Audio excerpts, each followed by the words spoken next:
అహింసా ప్రథమం పుష్పం పుష్పమింద్రియ నిగ్రహ సర్వభూతదయా పుష్పం క్షమా పుష్పం విశేషతః శాంతి పుష్పం. ఇవాల్టి రోజున శాంతి అనేటటువంటిది విష్ణువు యొక్క అర్చన యందు ప్రధాన పాత్ర పోషింపబడేటటువంటి పుష్పములలో ఒకటిగా చెప్పబడింది. శాంతి అనే మాట మీద మనకి ఒక పాఠమే ఉంది వేదంలో, శాంతి పాఠము అంటారు. అందులో ఎప్పుడైనా ఎక్కడైనా ఒక పెద్ద కార్యం జరిగితే ఆ శాంతి పాఠం చదువుతారు. చదివి శాంతి పాఠంతో పూర్తయిపోతుంది క్రతువు. అసలు యథార్థమునకు సనాతన ధర్మంలో ఏం చెయ్యనివ్వండి, చిట్ట చివర మనం కోరుకునేది ఏది అంటే అంతటా శాంతి నిండుగాక. అందుకని ఓం శాంతి శాంతి శాంతి అంటాం. 3 మార్లు ఏదైనా అన్న 3 పర్యాయములు చేసిన అది సత్యమునకు ఆలవాలము, సత్యమునకు పర్యాయపదము అని గుర్తు. అందుకే మంగళసూత్రానికి 3 బండ్లు వేయడం, ఆచమనం చేసేటప్పుడు 3 మార్లు నీరు లోపలికి పుచ్చుకోవడం, ఇవన్నీ 3 సత్యమునకు గుర్తుగా భావింపబడుతుంది. ఓం శాంతి శాంతి శాంతి అన్నప్పుడు మేము త్రికరణ శుద్ధిగా అంతటా శాంతిగా ఉండుగాక, అందరి మనసుల యందు శాంతి నిక్షేపింపబడుగాక అని కోరుకుంటున్నాము అని గుర్తు. ఇందులో శాంతి అనేటటువంటి పదానికి అర్థం ఏమిటి? శాంతికి వ్యతిరేక పదం అశాంతి. శాంతి అనుభవంలోకి రావడం కన్నా అశాంతి అనుభవంలో ఎక్కువగా ఉంటుంది. అందుకని అశాంతి తెలియబడినంత తేలిగ్గా శాంతి తెలియబడదు. ప్రయత్నపూర్వక సాధన చేత కలిగేది శాంతి. ప్రయత్నం లేకుండా ప్రతివారికి కలిగేటటువంటిది అశాంతి. అయితే మనకి అనుభవంలో తెలుసుకోవడం సాధ్యం కాదు, కానీ మనందరం మాత్రం ప్రతిరోజు కొన్ని గంటల పాటు శాంతి పొందుతాం. ఆ శాంతి పొందకపోతే అసలు శరీరాలు నిలబడవు. పరమేశ్వరుడు ఇచ్చినటువంటి గొప్ప అనుగ్రహం ఆ కొన్ని గంటల శాంతి. అయితే నేను ఈ శాంతిని అనుభవిస్తున్నానన్న విషయం అనుభవంలోకి తెలియబడడానికి వీలైన రీతిలో మాత్రం ఆ శాంతి ఉండదు. శాంతి అన్న మాటకు అర్థం చాలా తేలికగా అర్థమయ్యేటట్టుగా చెప్పాలి అంటే ఇంద్రియముల యొక్క అలజడి ఉపశమించుట. ఇంద్రియముల యొక్క అలజడి అంతా ఆగిపోతే దాన్ని శాంతి అంటారు. ఇంద్రియములు అంటే మీకు నేను చాలా పర్యాయాలు ఈ ప్రసంగాల్లో మనవి చేశాను. ప్రత్యేకించి జ్ఞానేంద్రియాలు, కన్ను, ముక్కు, చెవి, నాలుక, చర్మము, ఈ 5 జ్ఞానేంద్రియాలు. ఈ జ్ఞానేంద్రియాలు 5 ఎప్పుడు నిద్ర లేస్తాయో ఆ నిద్ర లేచినటువంటి అవస్థకి జాగృత్ అని పేరు. 5 ఇంద్రియముల యొక్క శక్తుల్ని వెనక్కి తీసుకుని మనసు ఒక్కటే తెలివిగా ఉంటే స్వప్నము అని పేరు. ఆ మనసు కూడా ఆత్మయందు ప్రవేశించి ఇక అసలు మనసు యొక్క అలజడి కూడా లేకుండా అణిగిపోతే సుషుప్తి అని పేరు.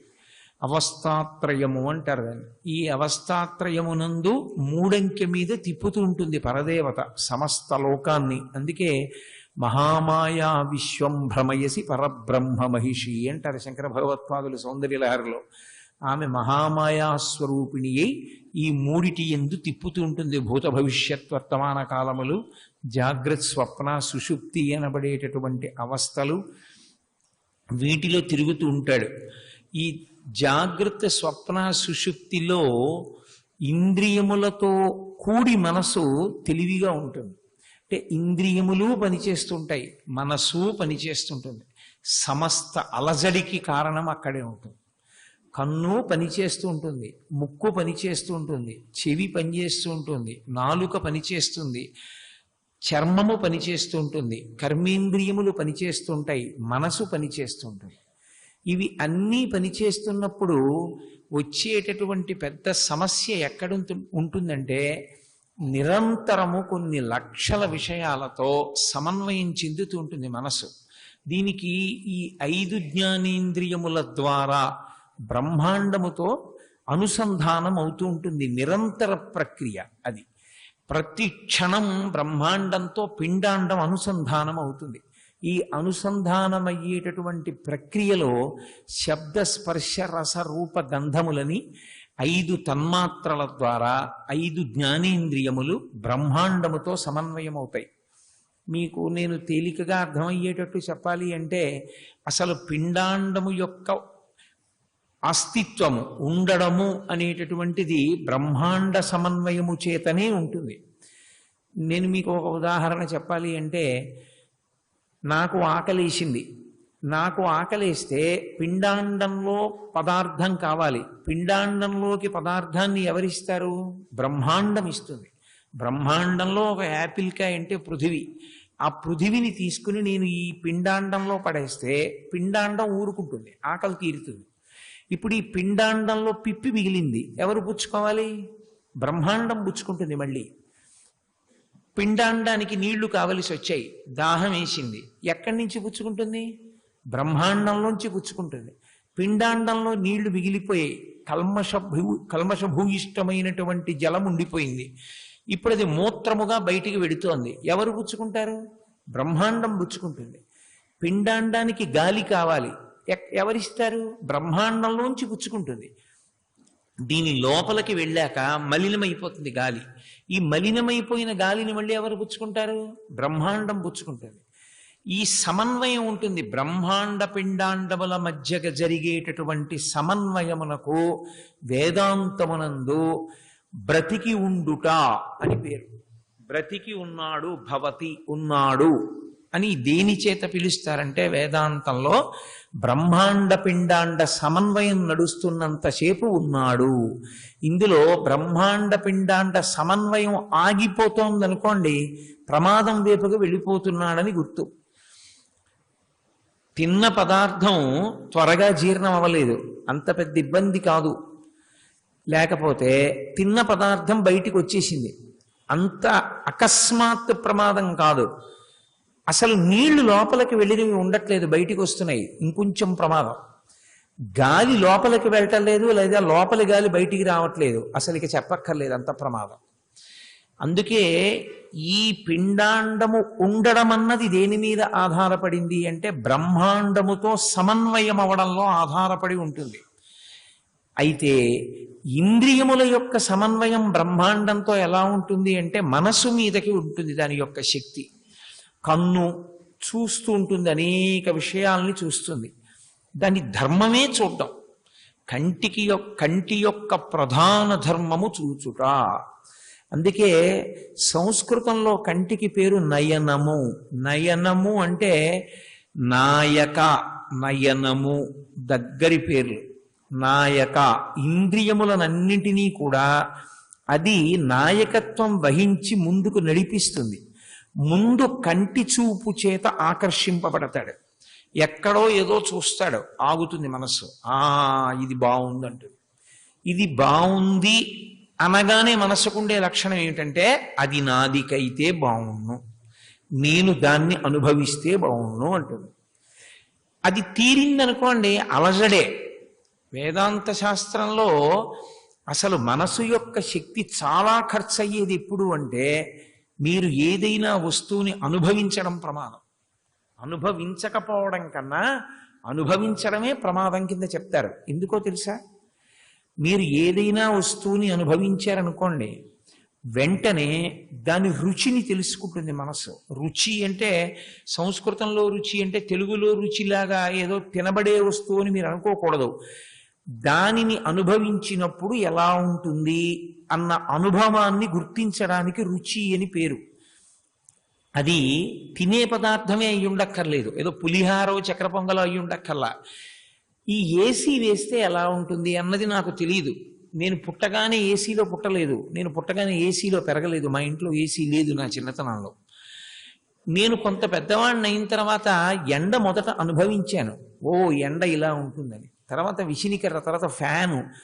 ఒకనాడు నేను ఏసీలోకి వెళ్ళాను, ఏ కారణానికి వెళ్ళాను. వెళ్ళినప్పుడు ఏసీ ఇలా ఉంటుంది అన్న రుచిని మరిగింది మనసు, వాసనగా మారుస్తుంది. వాసన అంటే ఇది ఇలా ఉంటుందని గుర్తు పెట్టుకుంటుంది, దానికి ఉండే లక్షణం అది. మనసు ఎక్కడుంటుంది అని మీరు అడిగారనుకోండి, వైద్యశాస్త్ర పరిభాషలో చెప్పినట్టుగా చూపించలేనివి వేదాంతమునందుండేటటువంటివి రెండు: మనసు, బుద్ధి, చిత్తము, అహంకారము ఈ నాలుగిటిని కలిపి ఒక వ్యవస్థగా, నాడీ మండలాన్ని ఒక వ్యవస్థగా చెప్పినప్పుడు నాడులు వైద్యశాస్త్ర పరిభాషలో చూపించబడేవి కావు. సూర్యనాడి, చంద్రనాడి, లేకపోతే ఈడా, పింగళ, సుషుమ్న ఇవి వైద్యశాస్త్ర పరిభాష చేత చూపించబడేవి కావు. ఇప్పుడు నా ముక్కు లోపల ఎక్కడో కొన్ని కాయలు ఉన్నాయనుకోండి, డాక్టర్ గారు నేను వెళ్ళినప్పుడు ముక్కులోకి ఒక గొట్టం లాంటిది పెట్టి అక్కడ ఉన్న తెర మీద ఆ కాయలని చూపిస్తారు. నా కంఠం ఏమైనా పాడైందనుకోండి, ఆ కంఠంలోకి ఒక గొట్టం లాంటిది పెట్టి నా కంఠం ఎందుకు పాడైందో చూపిస్తారు. నేను ఒకసారి ఒక ప్రాంతానికి ఉపన్యాసాలకు వెడితే వాళ్ళు నాకు అక్కడ ఒక వంట చేసి పెట్టారు. అదేం ప్రారంభం, అదేం వంటో నాకు అర్థం కాదు. వారం రోజుల్లో నా కంఠం ఎంత పోయిందంటే ఇంక అసలు నా నోట మాట రాలా, పూర్తిగా పోయింది. ఎన్నాళ్ళకి రాదు, 3 రోజులు అయిపోయింది, 4 రోజులు అయిపోయింది, 5 రోజులు అయిపోయింది. డాక్టర్ జిఎస్ఎన్ మూర్తి గారిని ఈ ఊళ్ళోనే ఉన్నారు, ఈఎన్టీ స్పెషలిస్ట్. వారి దగ్గరికి వెడితే వారు ఒక గొట్టం లాంటిది ఒకటి నా నోట్లో పెట్టి చూడండి కోటేశ్వరారని చూపించారు.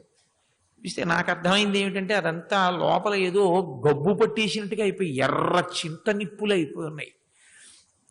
మీకు పెట్టకూడని నూనె పెట్టారు, ఆ నూనెతో వండడం వల్ల మీ కంఠం అలా అయిపోయింది.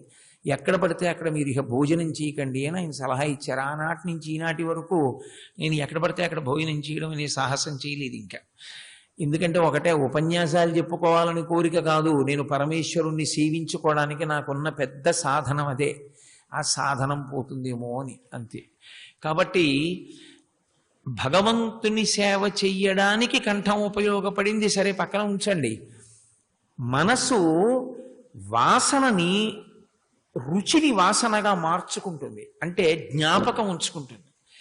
ఏసీ అంటే ఇలా ఉంటుంది అని, ఇంత చల్లగా ఉంటుంది, చాలా హాయిగా ఉంటుంది. మనం కావాలంటే 18లో పెట్టుకోవచ్చు, లేకపోతే 23లో పెట్టుకోవచ్చు. గంటన్నర పోయాక ఆగిపోమ్మని మనం సంజ్ఞ పెట్టి ఉంచితే ఆగిపోతుంది. చాలా బాగుంటుంది, బయట వేడిగా ఉన్నా అది గుర్తు పెట్టుకుంటుంది. అది ఒక్కసారి అనుభవించింది అనుకోండి చర్మేంద్రియం, ఈ చర్మం అనుభవించి మనసు అనుభవించింది అనుకోండి, ఆ రుచి ఆ వాసన రెండూ కలిపి పెద్ద యుద్ధం మొదలవుతుంది లోపల. అందుకే వేదాంత పరిభాష యందు అనుభవించకపోతే ఏమొస్తుందంటే కోపం వస్తుంది. మీకు ఏదైనా కోరిక తీరలేదనుకోండి, కోరిక తీరనప్పుడు వచ్చేది ఏది అంటే ఎవరో ఒకరిని కారణం చేసి కోపం పెడుతుంది. దానికి ఎవరినో ఒకరిని కారణం చేస్తుంది. మనసుకుండే లక్షణం అది. దాని అంతర్నాటకం మీరు చదివితే తెల్లబోతారా. కొన్ని వేల పేజీల వ్యాఖ్యానాలన్నీ అవే ఉన్నాయి మనసు మీది. అందుకే శంకర భగవత్పాదులు మనసు మీద అన్ని శ్లోకాలు చేశారు శివానంద లహరిలో. ఏదో కోరిక నాకు తీరలేదనుకోండి, నేను ఏసీ కొనుక్కుందామన్న కోరికే నాకు తీరలేదనుకోండి, నేనేదో ఈ డబ్బులు ఉన్నాయి ఇది చేద్దాం అనుకునే వేల్టికే ఏదో అంతకన్నా చాలా ప్రధానమైన ఖర్చు ఏదో వచ్చి నాకే కొంచెం ఒంట్లో బాగుండక ఏదో పరీక్షలు చేయించుకోవడానికి ఆ డబ్బులు వాడుకోవాల్సి వచ్చింది అనుకోండి, ఇంకక్కడి నుంచి దీన్ని తిడుతుంది. దానికి ఏం అనుమానం ఏమి ఉండదు. దిక్కుమాల జబ్బు ఇప్పుడే రావాలా, దీనికి ఎక్స్రేలు అయ్యాయి, దీనికి ఈసీజీలు అయ్యాయి, దీనికి పరీక్షలు అయ్యాయి, ఉన్న డబ్బు అయిపోయింది, రోహిణీ కార్తీ చచ్చిపోతున్నాను, ఓ ఏసీ కొనుక్కుందును, ఏమిటో నా ప్రారంధం అని దీన్ని తిడుతుంది. ఎవరో ఒకరిని దానికి నిలబెట్టాలి, నిలబెట్టి దాని కోపం పోవాలి. కోపం శేషేన పూరయేత్ అని సంస్కృతంలో ఒక సామెత. ఎవరో ఒకళ్ళ మీద చూపించకపోతే అది ఎలా పోతుంది? అది పోవాలంటే రెండు మార్గాలు ఉంటాయి కోపం పోవాలంటే. ఒకటి, ఎవరినో ఒకరిని మీరు బాధ్యులుగా నిర్ణయం చేసి వాళ్ళ మీద విరుచుకు పడిపోవడం ఒకటి.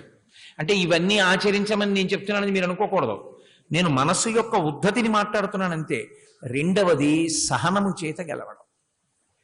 కోపం రాకుండా ఉండాలంటే సహనంతో గెలవాలి. ఏవి శరీరం అన్న తర్వాత రాదా, ఇన్నాళ్ళు పనిచేసిందిగా, ఇప్పుడు కొంచెం అవసరం వచ్చింది, ఏమైంది, ఏసీ మొన్ననేగా నువ్వు చూసింది, ఫ్యాన్ కింద పడుకోలేవా, ఎందుకు దానికి అంత అల్లరి, నోరు మూసుకుని ఉండు అని మీరు అన్నారనుకోండి, ఊరుకుంటుంది ప్రశాంతం. సహనము చేతనైనా గెలవాలి. రెండు, ఎవరినో ఒకరిని బాధ్యుల్ని చేసి వాళ్ళ మీదన్నా కోప్పడాలి. అనుభవము అన్నదాని యందు మనసుతో అంత సంఘర్షణ అక్కడతో పోయిందని మీరు అనుకోకండి. ఇది ఏం చేస్తుందంటే ఈ వాసనలన్నింటినీ లోపల పట్టుకుంటుంది. అది అనుభవించి అనుభవించి రకరకాల అనుభవాలు పట్టుకుని కొన్నిటిని వదిలిపెట్టేస్తుంది. అంత పెద్ద విషయమేమి కాదనుకున్న దాన్ని వదిలిపెడుతుంటుంది, మళ్ళీ కొత్త దాన్ని పుచ్చుకుంటూ ఉంటుంది. నా చిన్నతనంలో టేప్ రికార్డర్ ఆడియో క్యాసెట్స్ అని ఉండేవి. దాని మీద సూపర్ ఇంపోజిషన్ అలౌ చేసేది అది. ఏదో కొన్ని భగవద్గీత మీరు టేప్ చేయించారనుకోండి, ఆ తర్వాత భగవద్గీత మీద పుష్ప విలాపం టేప్ చేయిద్దాం అనుకుంటే భగవద్గీత ఉన్న క్యాసెట్ మీద పుష్ప విలాపం రికార్డ్ చేస్తే భగవద్గీత చెరిగిపోయి పుష్ప విలాపం దాని మీదకి రికార్డ్ అయిపోతుంది. అలా ఏదో 5-6 మాటలు అలౌ చేస్తుంది ఆ క్యాసెట్. అలాగే మనస్సుకుండేటటువంటి లక్షణం కూడా ఏమిటంటే సూపర్ ఇంపోజిషన్స్, అంటే ఒక దాని మీద ఒక ముద్రని ఒప్పుకుంటుంది. ఒప్పుకోవడంలో ఒక రుచిని పట్టుకుంటుంది. చిన్నతనం నుంచి ఎన్ని రుచులండి, ఇంకో కొత్త రుచి గుచ్చుకుని దానికి పెద్ద అవసరం లేదు, గుర్తుపెట్టుకోకర్లేదన్న రుచుల్ని వదిలిపెడుతుంది. ఆఖరిని ఏం చేస్తుందంటే దాని యొక్క ప్రవర్తన అంతా దేని మీద ఆధారపడుతుందంటే ఊపిరిని ఆధారంగా కదులుతుంది మనస్సు. మనస్సుకి ఉన్నంత వేగం ఇంకా లోకంలో దీనికి ఉండదు. అంత వేగం. పరమేశ్వరుడు చేసిన పెద్ద కట్టడేమిటో తెలుసా అండి? ఈ లోకం ఇలా నిలబడింది అంటే ఈశ్వరుడు చేసిన పెద్ద నియంత్రణ ఎక్కడ పెట్టాడంటే మనసుకి అపారమైన వేగం ఇచ్చాడు. శరీరానికి దానికున్న వేగంలో కోటో వంతు కూడా దీనికి ఇవ్వలేదు. అది ఇది కూడా అంతే వేగంతో ఉన్నవనుకోండి, అసలు మీకు ప్రపంచంలో ఎవడూ నిలకడగా ఉండడు. అసలు అంత వేగంగా వెళ్ళిపోతారు. రెండూ అంత వేగం ఉన్నవైనా కూడా పరమ ప్రశాంతంగా కూర్చోగలిగిన వాడు ఈ ప్రపంచంలో ఒక్కడే ఉన్నాడు, స్వామి హనుమ ఒక్కరే. మనోజవం మరుతతుల్య వేగం కానీ జితేంద్రియం బుద్ధిమతాం వరిష్టం. అందుకనైనా రామధ్యానం చేస్తూ కూర్చుంటాడు. ఏ వేగం లేకపోయినివ్వండి, ఎన్ని మోకాళ్ళ నిప్పులు ఉండనివ్వండి, ఎంత అనారోగ్యం ఉండనివ్వండి, వాడు అలా పోతూనే ఉంటాడు. ఎందుకంటే మనసు ఆదేశం తిరగమని తిరుగుతూ ఉంటాడు. ఇవన్నీ వాసనల కింద పట్టుకుని ఈ వాసనల్లో బలమైన వాసన ఏదో ఒకటి ఉంటుంది, దానికి చాలా బలమైన వాసన. దాని గురించి వెంపర్లాట ఉంటుంది దానికి. అది ఆఖరిసారి కదిలినప్పుడు దాన్ని బయట పెడుతుంది. ఆఖరిసారి కదలడం ఇప్పుడు ఆఖరి ఊపిరిలో. ఆఖరి ఊపిరిలో మనసు ఆఖరి స్మరణ బలమైన వాసన ఏదో దాన్ని పట్టుకుంటుంది. నాకు నా భార్య అంటే చాలా విపరీతమైనటువంటి ప్రేమ అనుకోండి. శాస్త్రంలోని దోషమా అంటే దోషమేం కాదు, కానీ నా గురువు కన్నా పరమేశ్వరుడి కన్నా నా భార్య మాత్రం పెద్దది కాకూడదు. నా భార్య యందు ఎంత ప్రేమైనా ఉండొచ్చు, ఇంక అందులో సందేహం లేదు. కానీ గురువు గారా నా భార్య అంటే గురువు గారి పేరు ఎత్తేటప్పటికి 2 చేతులు ఇలా కలిసి ఇలా వంగిపోవాలంటే అది సాధనలోకి వచ్చేయాలి. గురువు పేరెత్తి కూడా ఇలా కూర్చోడానికి వీల్లేదు. గురువు గారి పేరు ఎత్తితే ఇలా అయిపోవలసిందే అంతే. అది సాధనలోకి వచ్చేసింది అనుకోండి, గురువు ఈశ్వరుడు వాసనా బలంలో అంత శక్తివంతములయ్యాయి అనుకోండి, ఆఖరి స్మరణ యందు మొట్టమొదట అది వాటిని పట్టుకుంటుంది. భాస్కరరాయల వారు లలితా సహస్రనామ స్తోత్రానికి భాష్యం చేశారు. అందులో ధన్య అన్న నామానికి ఆయన భాష్యం చేస్తూ దీని గురించే చెప్తారు. ఆఖరి ఊపిరి ఏది ఉంటుందో, ఆఖరి ఊపిరిలో మనస్సు యొక్క ఆఖరి కదలికలో ఏ వాసన పట్టుకుందో దానికి అనుగుణమైన పునర్జన్మనిస్తాడు పరమేశ్వరుడు. నరుడి పునర్జన్మలో ఈశ్వరుని జోక్యము లేదు. మీరు బాగా జ్ఞాపకం పెట్టుకోవాలి ఈ సిద్ధాంతం. పరమేశ్వరుడికి దేని మీదైనా అధికారం ఉంది. నరుని యొక్క పునర్జన్మ యందు పరమేశ్వరుని యొక్క అధికారము లేదు. ఆయన అధికారం పుచ్చుకోడు. ఎందుకు పుచ్చుకోడో తెలుసా? ఒక్కటే కారణం. నీకు బుద్ధి ఇచ్చాను, నీకు మనసు ఇచ్చాను, నీకు కర్మేంద్రియాలు ఇచ్చాను, జ్ఞానేంద్రియాలు ఇచ్చాను, సమస్త భూతముల మీద ఆధిపత్యం ఇచ్చాను. నువ్వు సాధన చేత గెలిచి నీ మనసుకి సద్వాసన పట్టించుకోవాలి. నువ్వు అలా పట్టించుకోకపోతే నీ కర్మ అంతే. అంతిమ పరీక్ష ఎప్పుడు అంటే మహానుభావుడు అబ్దుల్ కలాం గారు ఇదే మాట వాడారు చిట్ట చివర. ఆయన ఆ వింగ్స్ ఆఫ్ ఫైర్ పుస్తకం రాస్తూ దాని యొక్క ప్రిఫేస్లో ఉపోద్ఘాతంలో ఆయన వ్రాసుకున్నటువంటి మాట on the day of the final judgement అని రాశారు. On the day of the final judgement అంటే తొట్ట తీర్పు శరీరంతో ఉన్నందుకు ఇచ్చే రోజు. ఏదది? ఆఖరి ఊపిరి. ఆఖరి ఊపిరిలో నీ స్మరణ ఏదై ఉంటుంది? ఏది నీకు బలమైన వాసనో అదే పట్టుకుంటుంది, దాన్నే స్మరిస్తుంది. ఈశ్వరుడు అదొక్కటే అడుగుతాడు, నీ ఆఖరి ఊపిరి యందు ఆఖరి స్మరణ ఇదేనా కాదా? అదే. కాబట్టి ఇంకేమి సాధన చేసినట్లు నువ్వు? శాస్త్రం నీకెందుకు పనికొచ్చింది? గురువు ఎందుకు పనికొచ్చాడు? వాంగ్మయం ఎందుకు పనికొచ్చింది? దేవాలయాలు ఎందుకు పనికొచ్చాయి? నీకేం పనికి రాలేదు. నీకు ఒక మనుష్యునిగా ఉండవలసిన యోగ్యత లేదు, సాధన అక్కర్లేదు. ఉదాహరణకి నా మనసు భార్యనే పట్టుకుందనుకోండి, ప్రాణోత్క్రమణ సమయంలో కూడా భార్యని పట్టుకుందనుకోండి, నీకు భార్య చాలు. అంతకన్నా వాసనే ఉంది? అంతకన్నా వాసనాబలం ఏం లేదుగా ఉత్తమమైన వాసన. భార్య ఏ శరీరానికి ఉండకూడదు? కుక్కకి ఉండొచ్చు ఆడకుక్క, పందికి ఉండొచ్చు ఆడపంది, పిల్లికి ఉండొచ్చు ఆడపిల్లి, జింకకు ఉండొచ్చు ఆడజింక. కాబట్టి సాధన అవసరం లేని దానికి నీకు మళ్ళీ మనుష్య శరీరం ఎందుకు? నీకు దేని మీద వ్యామోహం ఉందో ఆ వ్యామోహం తీరడానికి ఏ నిబంధన నిన్ను అడ్డుకోని రీతిలో జన్మనిస్తాను. కాబట్టి ఉత్తర క్షణంలో తిరియక్ అవుతాడు. తిరియక్ అంటే వెన్నుపాం అడ్డంగా ఉండిపోతుంది. ఇక వెన్నుపాం అడ్డంగా పుట్టి నిలువుగా పెరగదు. ఒక్క మనిషికే అడ్డంగా పుట్టి నిలువుగా పెరిగేది. మనిషి అడ్డంగా పుడతాడు, నిలువుగా పెరుగుతాడు. అందుకే ఈశ్వరుడు ఎప్పుడు కొండ మీద ఉంటాడు. ఉత్ అంటే తలెత్తి చూడాలి, ఇలాగా ఊర్ధ్వముఖ చలనం చేస్తే తప్ప పరమేశ్వరుడు దొరకడు. అందుకని అశాంతి అన్నదానికి ఆది ఎక్కడుంది? ఒక వస్తువుని అనుభవించడంలో ఉంది. ఒక వస్తువుని మీరు అనుభవించినప్పుడు కలిగినటువంటి రుచి వలన ఉన్నటువంటి వాసన ఏదుందో ఆ వాసన ఎన్ని కోట్ల పునర్జన్మలకైనా కారణం కావచ్చు. అది ఆ తర్వాత సాధనలో ఆ వాసన తుండిపోయింది అంటే నువ్వు ఎంత విడిచిపెట్టేసి ఉన్నావు ఈశ్వర స్మరణ, ఎంత విడిచిపెట్టేశావు భగవన్నామం, ఎంత విడిచిపెట్టేశావు భగవంతుని యొక్క సంపర్కం, ఎంత విడిచిపెట్టావు ధర్మాన్ని. మరి ఈ విడిచిపెట్టిందంతా ధర్మ విరుద్ధమైనప్పుడు, శాస్త్ర విరుద్ధమైనప్పుడు పాపమై కూర్చుంది. ఇది ఎవరు అనుభవిస్తారు? నీ జీవుడే అనుభవించాలి. ఆ జీవుడు అనుభవించాలి. కాబట్టి పాపము పుణ్యము ఈ రెండు అనుభవించడానికి, తక్కువ పుణ్యం ఎక్కువ పాపం అనుభవించడానికి తిరియక్కుల్లో కొన్ని కోట్ల సార్లు మళ్ళీ అలా తిరుగుతూనే ఉంటాడు. మళ్ళీ ఎప్పుడు మనుష్యుడు అవడం ఏమో, మళ్ళీ ఎప్పుడో ఆ ఈశ్వర కృప, ఆయన అనుగ్రహం కలిగితే ఎప్పుడో కలగాలంతే. ఏ మహాత్ముడు సంతోషించి ఆయన చేతిలో ఉన్న కాయో పండో పెట్టాడు అనుకోండి, అదిగో అది తిన్న అదృష్టం ఏదైనా దక్కితే అప్పుడు మళ్ళీ ఏమైనా దానికి ఆ జీవుడికి ఉన్నటువంటి పాపము నశించేటటువంటి అవకాశం ఉండొచ్చు. ఉండి మళ్ళీ ఎప్పుడో మనుష్య జన్మ ఈ లోపల ఉచ్చుల్లో చచ్చిపోతాయి, కత్తులతో చచ్చిపోతాయి, శూలాలతో చచ్చిపోతాయి. స్వేచ్ఛగా మరణించేటటువంటి అవకాశము మాత్రము ఉండదు. ఎప్పుడూ మృత్యువు బలవంతంగానే ఉంటుంది. సాధారణంగా తనంత తాను ఆఖరి ఊపిరి వరకు ఉండి శరీరాన్ని విడిచిపెట్టగలిగిన స్థితి మాత్రం ఉండదు. నిర్భయంగా బ్రతకగలిగినటువంటి జీవి మనుష్యుడొక్కడే. అందుకే భక్తి అంటే స్వస్వరూపానుసంధానం అంటారు వివేక చూడామణిలో శంకర భగవత్పాదులు. ఇంద్రియముల వలన ఏమవుతుంది అంటే కొన్ని కోట్ల జన్మలు పెరిగిపోతుంటాయి. ఎందుచేత? అవి నిరంతరము మనస్సుతో కలుస్తుంటాయి. వీధిలో ఉన్న వాటన్నిటినీ లోపలికి తీసుకొస్తుంటాయి.